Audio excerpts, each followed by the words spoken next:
Okay जी, तो आज की क्लास में जो हमारा फर्स्ट टॉपिक है, लास्ट क्लास के अंदर हम लोगों ने जो फंक्शंस देखे थे उसमें रिटर्न वैल्यू थ्रू फंक्शन देखा था, लिस्ट इन फंक्शन देखा था, रिकर्जन फंक्शन हम लोग देख चुके हैं, नॉमिनल्स फंक्शन जिसको हम लैम्डा फंक्शन कहते हैं वो चीज देख चुके हैं।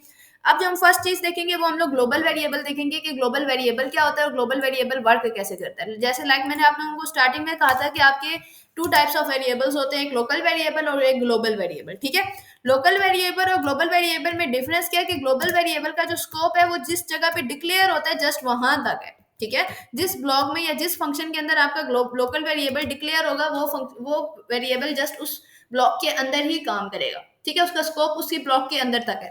ग्लोबल वेरिएबल का ये सिनेरियो होता है कि वो ऑल ओवर द कोड, पूरी की पूरी आपके पास ये जो पूरी नोटबुक है जो जिसमें अभी हम लोग वर्क कर रहे हैं वो वहां पे आप कहीं पे भी उसको इजीली यूज कर सकते हो। ठीक है, तो ग्लोबल वेरिएबल के लिए मैं क्या करती हूँ, मैं यहाँ पे सबसे पहले एक वेरिएबल ले लेती हूँ z के नाम से, और z is equal to for example मैं यहाँ पे कर देती हूँ 25। ठीक है, और इसके साथ मैं डिफाइन कर देती हूँ कि ये मेरा कौन सा वेरिएबल है, ग्लोबल वेरिएबल है। ठीक है, इस ग्लोबल वेरिएबल के बाद मैं सिंपल यहाँ पे मैंने एक फंक्शन बनाया डेफ के नाम से, और इस फंक्शन का नाम मैं क्या रख देती हूँ, डेफ माई फंक्शन। ठीक है, एंड देयर स्मॉल ब्रैकेट्स। अब क्योंकि मैंने ग्लोबल वेरिएबल बनाया ना, ग्लोबल वेरिएबल का क्या मतलब है, वो कहीं पे भी वर्क कर सकता है, ऐसे ही है। तो मैं अगर फॉर एग्जांपल इस वेरिएबल को फंक्शन के अंदर यूज करना चाहूँ तो मैं कैसे यूज करूंगी, मैं जस्ट सबसे पहले कीवर्ड लिखूंगी that is your global. Global के बाद मैं क्या लिख दूंगी, z। वेरिएबल z है ना आपका, तो आप सिंपल क्या करोगे, ग्लोबल z। अब उसके बाद देखो अगर मैं यहाँ पे सिंपल करवा देती हूँ प्रिंट z। ठीक है, मैंने प्रिंट z करवाया एट द एंड, अब मैं फंक्शन को कॉल कर रही हूँ यहाँ पे माई फंक्शन, और मैंने इसको क्या कर दिया, कॉल कर दिया। अब मैं कंट्रोल इंटर प्रेस कर रही हूँ तो वो देखो मुझे आउटपुट दे रहा है। सही है, फॉर एग्जाम्पल ये चीज मैं नहीं करती, मैंने वेरिएबल तो बाहर बनाया, मैं इसको कंट्रोल इंटर कर रही हूँ तो वो मुझे आउटपुट फिर भी दे रहा है। क्यों, क्योंकि अगर फंक्शन के बाहर यूज कर रहे हो ना, वो डिफाइन कर रहा है कि ये आपका कौन सा वेरिएबल है, ग्लोबल वेरिएबल है। लेकिन अगर मैं ये चीज जो है जो मैंने यहाँ पे लिखी है, इसको मैं यहाँ की जगह यहाँ पे लिख देती हूँ, कंट्रोल भी। ठीक है, मैंने यहाँ पे लिखा, यहाँ पे मैं प्रिंट कर रही हूँ, मैं इसको रन कर रही हूँ, मुझे वो आउटपुट दे रहा है। लेकिन यही स्टेटमेंट अगर मैं यहाँ पे लिख रही हूँ, मैंने यहाँ पे अगर लिख रही हूँ प्रिंट z, अब आउटपुट देगा मुझे वो। अब वो मुझे क्या है? क्या हो गया है, पागल हो गया। प्रिंट z मैंने किया ना, अब यहाँ पे प्रिंट z के बाद अगर मैं यहाँ पे ये करती हूँ रिटर्न z, ये माय फंक्शन पे क्यों एरर दे रहा है, कुछ मिस्टेक कर रही हूँ मैं? नहीं, वो स्पेस है बीच में, उससे कुछ नहीं होता, रिटर्न z।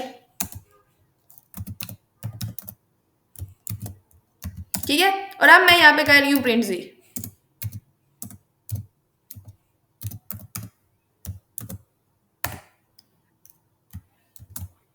ये पागल हो गया,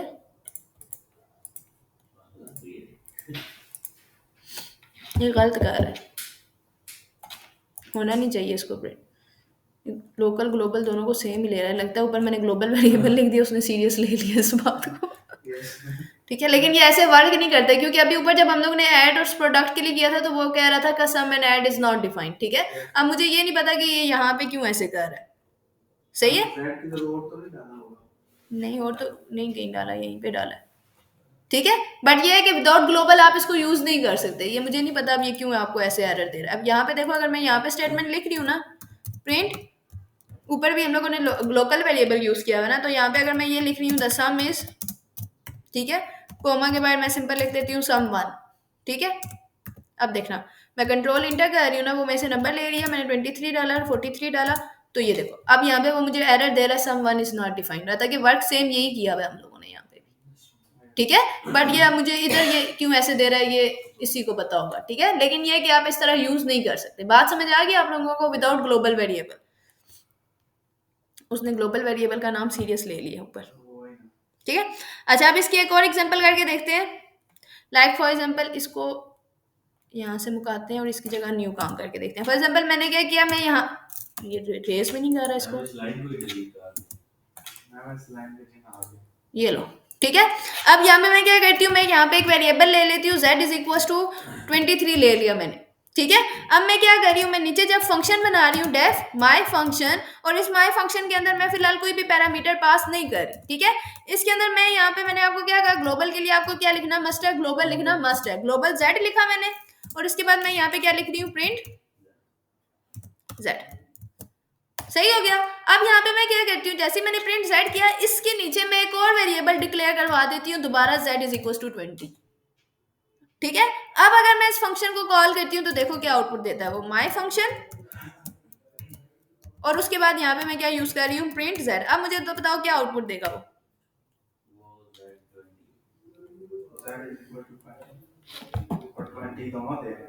लेकिन ये भी तो देखो, ये ग्लोबल वेरिएबल था, उसने देखा z इज इक्वल टू क्या है, 23 है, उसने सबसे पहले प्रिंट क्या कर दिया, z कर दिया। मैंने आपसे क्या कहा, आपका पाइथन इंटरप्रेटेड लैंग्वेज है, लाइन बाय लाइन वर्क करता है, ऐसे ही है। वो उधर से जस्ट नीचे है, उसने देखा ये वेरिएबल ग्लोबल है, ठीक है। उसके बाद नीचे उसने देखा प्रिंट z लिखा हुआ है, उसने 23 प्रिंट कर दिया, लेकिन नीचे आगे वो देख रहा है कि z is equal to 20, it's means that variable same है, z और z सेम ही है ना, एक ही वेरिएबल है। वो उसने ओवर राइट कर दिया, 23 की जगह क्या कर दिया, 20 कर दिया, दैट्स वाई फिर उसने मुझे 20 प्रिंट कर दिया। अगर हम ए लिखें तो फिर करेगा, यहाँ पे नहीं करेगा। देखा, बात समझ आ गई है, शुक्र है वेरिएबल काम किया, मैं पहले खुद कंफ्यूज हो गई हूँ कि इसको क्या हो गया, ठीक है। तो ये आपका कौन सा वेरिएबल है, ग्लोबल वेरिएबल है। यहाँ तक कोई इशू, किधर आ रहा है, तो ये पहले ऊपर वाला प्रिंट हुआ है ना, तो ये पहले आ जाएगा, ये चीज तो प्रिंट करेगी, ये तो काम करेगी ना चीज। उसके बाद इस लाइन पे एरर आ रहा है, वो कह रहा है इस 20, तो वो कह रहा है कि ये तो डिफाइन ही नहीं है, ठीक है। ओके जी, नेक्स्ट हम लोग चलते हैं आगे। तो नेक्स्ट हमारी जो चीज जो हम लोगों ने आज कंटिन्यू करनी है वो है रैंडम मॉड्यूल। रैंडम के नाम से क्या समझ आ रही है, रैंडम मॉड्यूल क्या होता है, रैंडम के क्या मतलब होता है? रैंडम का मतलब होता है कुछ भी, कहीं से भी, मतलब कोई भी रैंडम चीज आपके सामने जैसे आ जाती है, ठीक है। वो चीज जिसकी उम्मीद भी नहीं होती, वो वैल्यू या कोई ऐसी चीज रैंडमली आपके सामने कुछ ऐसा आ गया जो मतलब आपने आपके माइंड में भी नहीं था कि मैंने ये चीज देखनी है, ठीक है। तो उसको आप लोग क्या कहते हो, रैंडम, ठीक है। Same as it is Python के अंदर आपके पास रैंडम मॉड्यूल होता है। पाइथन क्या करता है, आपके पास आपको मल्टीपल इनबिल्ट फंक्शन प्रोवाइड करता है, जो क्या करते हैं, आपको जनरेट करके देते हैं रैंडम नंबर्स, ठीक है। यानी कि कोई भी अगर आपने रैंडम नंबर जनरेट करने की, या कोई भी आपको रैंडम नंबर चाहिए, तो उसके लिए आप कौन सा फंक्शन यूज करते हो, रैंडम मॉड्यूल यूज करते हो, ठीक है। अब रैंडम मॉड्यूल्स के अंदर क्या होता है, 3 टाइप्स ऑफ फंक्शंस होते हैं। एक आपके पास फंक्शन होता है जिसको आप लोग कहते हो चॉइस, एक आपके पास फंक्शन होता है जिसको आप कहते हो रैंक इंट, और एक आपके पास होता है शफल, ठीक है। चॉइस का फंक्शन क्या काम करता है, choice is inbuilt function of random module, जो आपको रैंडम नंबर क्या करता है, रिटर्न करता है। किसी भी लिस्ट, टप्पल या सेट के लिए हम लोग रैंडम मॉड्यूल यूज करते हैं, ठीक है। चॉइस का फंक्शन, किसी भी लिस्ट या टप्पल या सेट के अंदर हम लोग ये चॉइस का फंक्शन यूज करें तो वो हमें क्या करेगा, कोई भी रैंडम एलिमेंट, कोई भी रैंडम डेटा हमें प्रिंट करके दे देगा, ठीक है। फॉर एग्जाम्पल हम इसको चूज फंक्शन को चेक करके देखते हैं कि चूज फंक्शन काम कैसे करता है, ठीक है। सबसे पहले हम देखते हैं कि रैंडम मॉड्यूल को हम डायरेक्टली यूज कर सकते हैं कि नहीं, ठीक है। मैंने यहाँ पे क्या किया, मैंने एक सेल बनाया, मैं यहाँ पे एक लिस्ट ले रही हूँ L1 के नाम से, ठीक है। L1 के नाम से मैंने एक लिस्ट ली, इस लिस्ट के अंदर मैं मल्टीपल टाइप ऑफ वैल्यू ले रही हूँ। लाइक मैंने यहाँ पे ले लिया एप्पल, मैंगो, ऑरेंज, मैंने ये वैल्यू ले ली, ठीक है। मैंने आपसे क्या कहा, रैंडम मॉड्यूल के अंदर आपके पास एक फंक्शन होता है चॉइस का, ठीक है। अब अगर मैं यहाँ पे अगर चॉइस का फंक्शन यूज करती हूँ तो मैं कैसे यूज करूंगी, प्रिंट के अंदर मैं सिंपल क्या लिख दूंगी, चॉइस, ऐसे ही यूज करते हैं ना हम लोग कोई भी फंक्शन। तो चॉइस की small brackets, in small brackets के अंदर मैं क्या करूंगी, उसने रैंडम वैल्यू किस से चूज करनी है, लिस्ट में से चूज करनी है, तो मैं यहाँ पे क्या लिख दूंगी, L1। अब मैं कंट्रोल इंटर कर रही हूँ तो वो मुझे क्या कह रहा है, चॉइस इज नॉट डिफाइंड। अतः कि ये बिल्ड इन आपका फंक्शन है, चॉइस आपका बिल्ड इन रैंडम मॉड्यूल के अंदर आपका एक फंक्शन है, एक प्रॉपर्टी है जो आप यूज करते हो, ठीक है। लेकिन वो तो मुझे कह रहा है choice is not defined, it's means that random module को आप डायरेक्ट यूज नहीं कर सकते, उसको सबसे पहले उसकी लाइब्रेरी को अपने जुपिटर नोटबुक के अंदर आपको क्या करना पड़ेगा, इंपोर्ट करना पड़ेगा। कैसे, मैं बताती हूँ, ठीक है। तो मतलब यहाँ पे कहने का क्या मतलब है कि कुछ जो बिल्ट इन फंक्शन है, जैसे टाइप का फंक्शन है, लेंथ का फंक्शन है, इनपुट फंक्शन है, कि आप डायरेक्टली यूज कर सकते हो ना डायरेक्टली। लेकिन रैंडम मॉड्यूल के अंदर जैसे आप चॉइस का फंक्शन है, चॉइस भी तो बिल्ट इन फंक्शन है, लेकिन क्या है कि आप इसको डायरेक्टली अपने नोटबुक के अंदर यूज नहीं कर सकते। If you want to use choice function then आपको क्या करना पड़ेगा, इसको पहले इसकी लाइब्रेरी को जो कि रैंडम नाम की लाइब्रेरी है उसको क्या करना पड़ेगा, अपनी नोटबुक के अंदर इंपोर्ट करना पड़ेगा। ठीक है, तो इंपोर्ट करने के बाद आपके दो तरीके हैं, या तो आप सिंपल ये तरीका अप्लाई करो, लाइक अगर मैं सिंपल इसके ऊपर ये लिख देती हूँ इंपोर्ट रैंडम,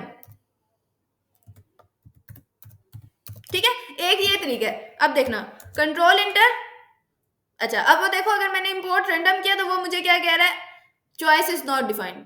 ठीक है, इसके बाद मैं क्या करूंगी, इट्स मीन्स दैट कि ये चीज भी काम नहीं कर रही। एक तरीका ये है कि आप इंपोर्ट रैंडम कर दो, एक तरीका ये है कि जो फंक्शन आप चूज कर रहे हो, चॉइस यूज कर रहे हो, आप लोग क्या लिखोगे फ्रॉम, फ्रॉम के बाद आप लिखोगे रैंडम, रैंडम के अंदर से आपने क्या इंपोर्ट करना है, इंपोर्ट का function use, function name import करना है। ठीक है, फ्रॉम रैंडम, देन उसके बाद आप क्या करोगे इंपोर्ट, इंपोर्ट क्या करना है, चॉइस इंपोर्ट करना है, तो मैं सिंपल यहाँ पे क्या लिख दूंगी चॉइस।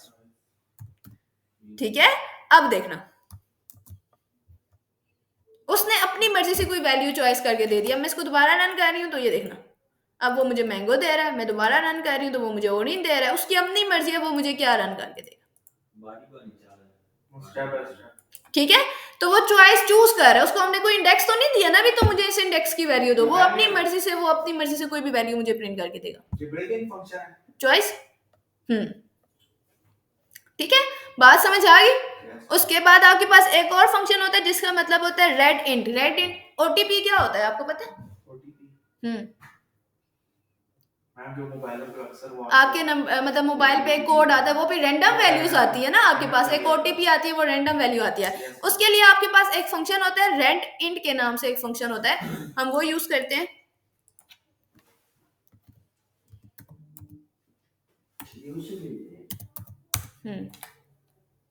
ठीक है, रेड इंट के नाम से आपके पास फंक्शन होता है ये। अब ये रेड इंट काम कैसे करते हैं हम ये भी देख लेते हैं।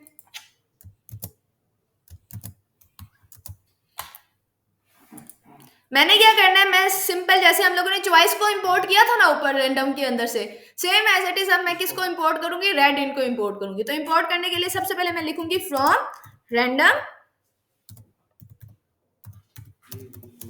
Import red int.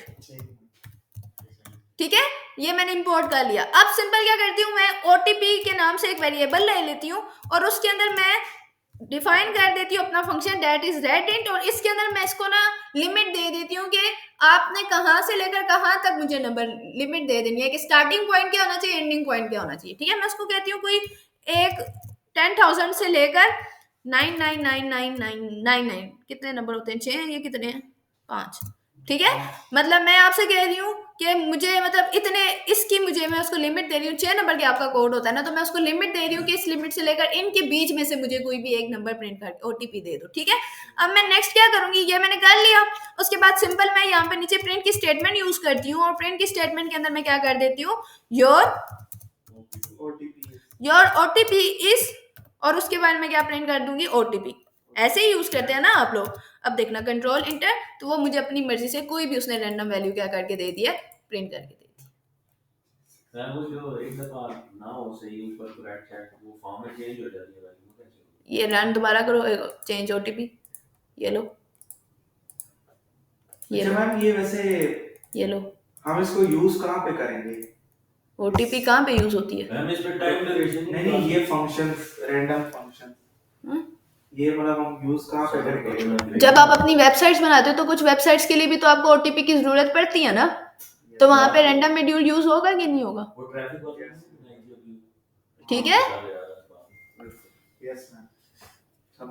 Okay, same as it is एक और आपके पास फंक्शन होता है जिसको आप लोग कहते हो शफल। जी बच्चा पूछे। बिल्कुल लग सकती है, टाइम ड्यूरेशन लग जाएंगे, उसके लिए अलग से फंक्शन बनाएंगे, करेंगे वो काम भी। ठीक है, वो आगे है आगे। ठीक है, सब्र तम्मल से। अच्छा जी, अब शफल का फंक्शन पढ़ना है, तो शफल का काम, शफल नाम से पता चल रहा है वो शफल करके देगा आपको वैल्यू। ठीक है, तो सेम एज इट इज मैं यहाँ पे क्या कर देती हूँ, मैंने ये जो लिस्ट बनाई है मैं इसी लिस्ट को यहाँ से चुकती हूँ, इसको मैंने कॉपी किया और मैं इधर नीचे पेस्ट कर देती हूँ। ठीक है अब मैं क्या करती हूँ यहाँ पे प्रिंट, जैसे हमने चॉइस का फंक्शन यूज किया सेम एज इट इज मैं यहाँ पे शफल का फंक्शन यूज करूंगी, तो मैं यहाँ पे लिख देती हूँ शफल। ओह गुड, मतलब ध्यान है। फ्रॉम रैंडम, और इसके बाद मैं क्या लिखूंगी इंपोर्ट, और इंपोर्ट आप कौन सा फंक्शन है शफल। ठीक है, अब मैं इसको रन कर रही हूँ, कंट्रोल इंटर नन। क्यों, वो क्या हो गया,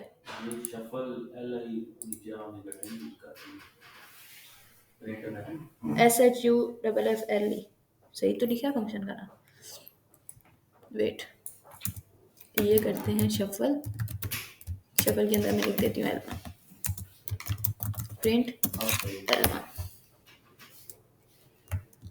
ये देखो, अब मुझे अभी ये क्या दे रहा है, Apple orange mango, values change है ना, शफल गई है, अब ऑरेंज एप्पल मैंगो। ठीक है, तो वो अब मुझे क्या करके दे रहा है, शफल करके दे रहा है वैल्यूज। ठीक है, तो ये आपके पास कौन सा मॉड्यूल था, रैंडम मॉड्यूल था। रैंडम मॉड्यूल के अंदर हम लोगों ने कौन कौन से फंक्शंस देखे, चॉइस क्या होता है, शफल क्या होता है, और रेड इन क्या होता है। ठीक है, सेम एज इट इज आपके पास एक और मॉड्यूल होता है जिसको आप लोग कहते हो मैथ मॉड्यूल। क्या कहते हो, नाम से पता चल रहा है कि इसमें क्या होगा, बिल्ड इन कुछ मैथ के फंक्शन होंगे जो हम लोग क्या करेंगे, यूज करेंगे। ठीक है, अच्छा ठीक है, तो मैथ मॉड्यूल के भी हमारे पास कुछ फंक्शंस होते हैं जिसमें आपके पास फैक्टोरियल का फंक्शन होता है, सेल का फंक्शन होता है, फ्लोर का फंक्शन होता है, और स्क्वायर रूट का फंक्शन होता है। फैक्टोरियल तो आपको पता है फैक्टोरियल क्या काम करता है। ठीक है, सेल का फंक्शन आपका होता है, फॉर एग्जांपल कोई इंटीजर है ना, जैसे आपके पास डेसिमल वैल्यू है तो 1.5 है, तो वो उसका राउंड अप करके आपको देगा, मतलब एक वैल्यू इंक्रीज करके देता है। ठीक है, और फ्लोर का फंक्शन होता है राउंड डाउन करके देगा आपको, यानी कि 1.5 है तो वो उससे 0 समथिंग या कुछ इस तरह वैल्यू देगा। अभी हम करेंगे तो आपको समझ आएगी। उसके बाद एक और फंक्शन होता है जिसको आप लोग कहते हो स्क्वायर रूट। ठीक है, तो ये फंक्शंस हैं जो हम लोग देखेंगे। तो सेम एज इट इज हम मैथ के फंक्शन के लिए भी क्या हमें करना पड़ेगा, इंपोर्ट करना पड़ेगा अपना मैथ। तो मैं इसको रन करती हूँ, मैं यहाँ पे सबसे पहले इंपोर्ट लिख देती हूँ, इंपोर्ट, और इंपोर्ट के बाद मैं क्या लिख देती हूँ, मैथ के। मुझे मैथ के जितने भी फंक्शंस है सारे के सारे इंपोर्ट करने हैं। ठीक है, अब अगर मैं यहाँ पे ये लिखती हूँ प्रिंट, ठीक है, अब इस प्रिंट के अंदर क्योंकि मैंने मैथ के फंक्शन यूज कर रही हूँ तो मैथ डॉट में क्या लिखूंगी, फैक्टोरियल लिखूंगी। बात समझ आई। अब इस फैक्टोरियल के अंदर जिस नंबर का मुझे फैक्टोरियल चाहिए, लाइक मुझे 5 का फैक्टोरियल चाहिए, तो मैं यहाँ पे क्या लिख दूंगी 5, कंट्रोल इंटर, तो ये देखो उसने मुझे इसका फैक्टोरियल दे। ठीक है, अब सेम एज इट इज मुझे किसी और नंबर का फैक्टोरियल चाहिए, लाइक मुझे 9 नंबर का फैक्टोरियल चाहिए, तो मैं यहाँ पे क्या लिख दूंगी 9, कंट्रोल इंटर, तो ये 9। अच्छा, ऊपर हम लोगों ने इंपोर्ट रैंडम किया था तो वो हमारा चॉइस का फंक्शन काम नहीं किया था, यहाँ पे ऐसे ही था ना, तो इट्स मीन्स डैट हम लोगों ने यहाँ पे ये मिस्टेक की थी। अगर मैं यहाँ पे ये लिख दूं इंपोर्ट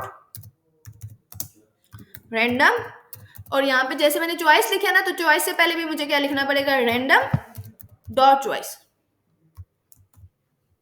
ठीक है, ऐसे यूज करोगे आप। पहले हम लोग ने यहाँ पे मिस्टेक की थी, प्रिंट के अंदर हम लोग ने रैंडम नहीं लिखा था, क्योंकि रैंडम के अंदर से फंक्शन यूज कर रहे हो ना आप, तो ये दोनों तरीकों से आप कर सकते हो। बात समझ आ गई, फैक्टोरियल समझ आ गई कि फैक्टोरियल हमने कैसे फाइंड किया है। ठीक है, वो इतना बड़ा जो हम कोड करते हैं उससे अच्छा सिंपल ये फंक्शन यूज कर लें। ठीक है, ओके। मैथ मॉड्यूल के बाद आपके पास नेक्स्ट फंक्शन होता है सेल मॉड्यूल। वो कुछ इस तरह से होता है आपके पास।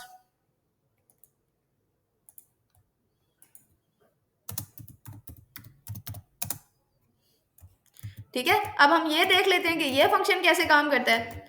तो इसके लिए हम लोग सिंपल क्या करेंगे, यहाँ पे इंपोर्ट कर देंगे दोबारा। इंपोर्ट मुझे क्या करना पड़ेगा, इंपोर्ट मैथ। अब मैं फॉर एग्जांपल यहाँ पे प्रिंट की स्टेटमेंट यूज करती हूँ, और प्रिंट की स्टेटमेंट के अंदर मैं सबसे पहले क्या लिखूंगी, मैथ डॉट सेल, और इसके अंदर मैं क्या करूंगी, जिसको भी राउंड अप करना है, लाइक मैं यहाँ पे 1.4 लिख देती हूँ। ठीक है, कंट्रोल इंटर, वो देखो राउंड अप उसने मुझे करके दे दिया। उसने क्या मुझे वैल्यू दे दी 2। अब सेम एज इट इज अगर मैं यहाँ पे किसी और नंबर का निकालती हूँ, लाइक मैं फॉर एग्जांपल यहाँ पे मैं निकाल देती हूँ 5.6 का, तो अब मुझे वो क्या वैल्यू देगा, 6। ठीक है, तो वो राउंड अप वैल्यू करके मुझे क्या दे रहा है, आउटपुट दे रहा है। सेम एज इट इज जैसे आपके पास सेल का फंक्शन होता है, आपके पास एक और फंक्शन होता है जिसको आप लोग कहते हो फ्लोर। फ्लोर राउंड डाउन करके आपको वैल्यू देता है।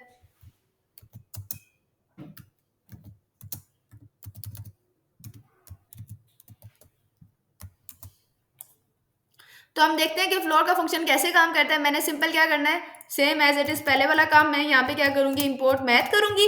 इंपोर्ट मैथ के बाद अब मैं यहाँ पे लिखूंगी प्रिंट। प्रिंट के अंदर मैं क्या काम करना चाहती हूँ, मैथ डॉट फ्लोर।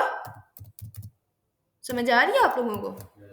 तो यहाँ पे अगर मैं लिख देती हूँ 0.6, कंट्रोल इंटर, तो वो देखो राउंड डाउन उसने मुझे वैल्यू करके दे दी, 0 दे दी। ठीक है, सेम एज इट इज अगर मैं यहाँ पे लिख देती हूँ 7.6, तो आप क्या देगा वो 7।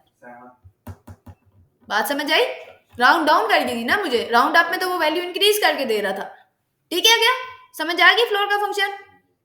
सेम एज इट इज आपके पास आखिरी जो फंक्शन है उसको आप कहते हो स्क्वायर रूट का फंक्शन। नाम से पता चल रहा है कि वो क्या काम करता है।